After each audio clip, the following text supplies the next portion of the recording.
Martin Campbell created my favorite James Bond film, Casino Royale, back in the day, and ever since then, I'm like, I gotta see whatever this guy does next. Well, The Protege is his latest film, and I have no idea why the embargo is so late, because absolutely this will be an underrated movie.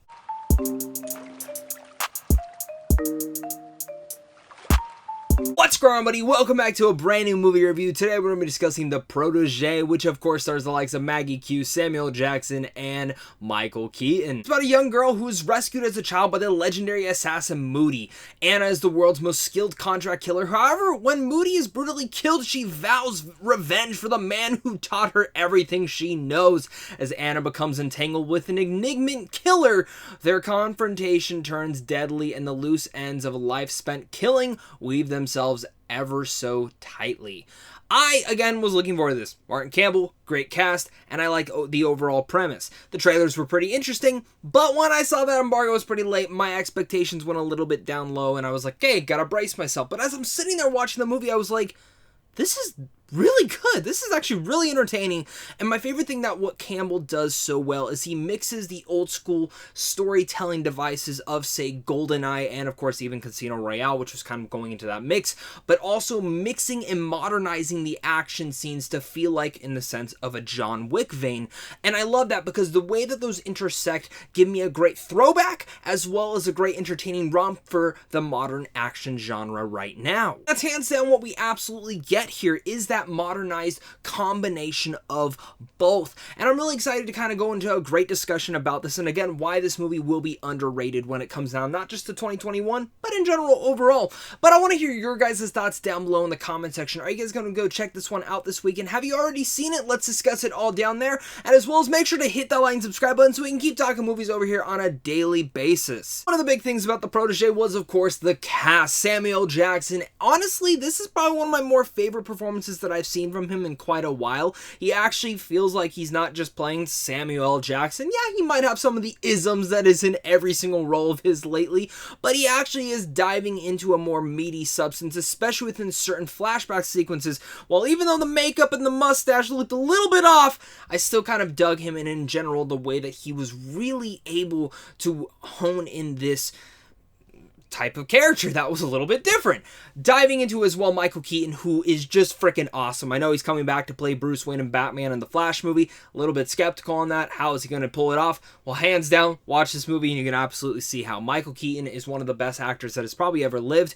But one of the big things that I was looking forward to was to see the action scenes. And I know it's probably stunt doubles and stuff like that, but this guy is still a badass, and just watching him kick ass in here, I was sitting there, I'm like, oh my god, he's going to play Batman again, and he's going to absolutely kill it. If you're looking for a reason to be more excited about Michael Keaton coming back as Bruce Wayne and Batman in the Flash film next year, this is also a reason to see this film. Of course, the last big cast member in here is Maggie Q, who is absolutely phenomenal here. Kicks ass, badass, but also emotional in seeing where her character starts at and where she ends up going. Her past is a big key point to this entire film, and I really like how they explored the community of Vietnam and in general its past and its future and where it is going right now into a modernized world. I'm not that much versed into the culture of Vietnam, but what I knew and actually looking into after seeing the movie, I actually quite dug, and the way that her origin really much translates back to that is a very important aspect that I loved. And again, Maggie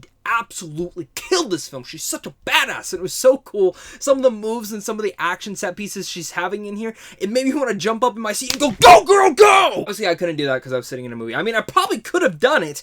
I just think people would have looked at me a little bit weird. All three of them absolutely kill it. There's chemistry between Maggie Q and Samuel Jackson is just wonderful. This fatherly figure that she kind of looks up to, and the way that she pretty much is, again, his protege was great. And of course, the relationship between her and Michael Keaton and the way that their dynamic works is also very spicy, I guess I can really much put into here without getting into spoilers, but their chemistry with one another, their banter really works wonders, and you only see a tidbit of it inside the trailer, which I gotta give credit to where credit is due. I thought the trailer actually spoiled too much. In fact, it actually didn't. There's a lot more layered throughout the entire story than I expected. The story does feel like, again, a throwback to one of the old, say, 70s, 80s type of action crime thrillers that you've seen before, and it might fall into some of those pits.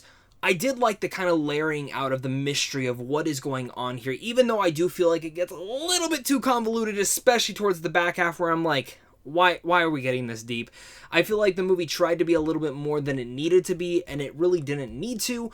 And again, maybe that's why the embargo is so late on this, because I don't think the story will hit for everyone. And I also will even give a little bit of shout out where shout out needs to be.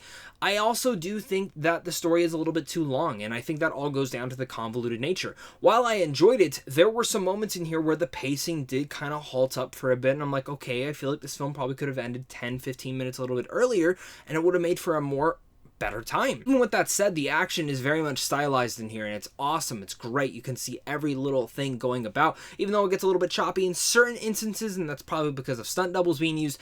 Again, every sequence with Maggie Q was absolutely phenomenal, and she killed it. She shows right here that she is an action hero, and I want to see her in more action films like this. I could eat it all up. I could eat it every single day and just see her play around in this role. Hell, give her and John Wick a kind of spin-off with one another. I'm down for that. The Protege is a nice throwback to 80s and 90s thrillers, and while in the same vein, it has some great modernized action into it that we've come to appreciate in, say, the films like John Wick.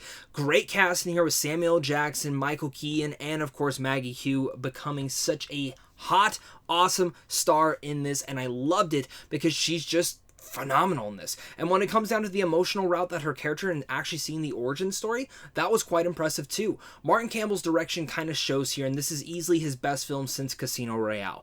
I was surprised by this one. I thought the trailer gave away a little bit too much, but it didn't. The story's a little bit deeper than it actually thought it could actually be, but it does get a little bit too convoluted, which makes the film a little bit too long. But even then, The Protege will easily be an underrated film in 2021 that not many people will see, but if you do see it and you do enjoy it, you'll probably agree with me, and if you don't enjoy it, then hey, film subjective. But with all that said, I'm going to give The Protege a B.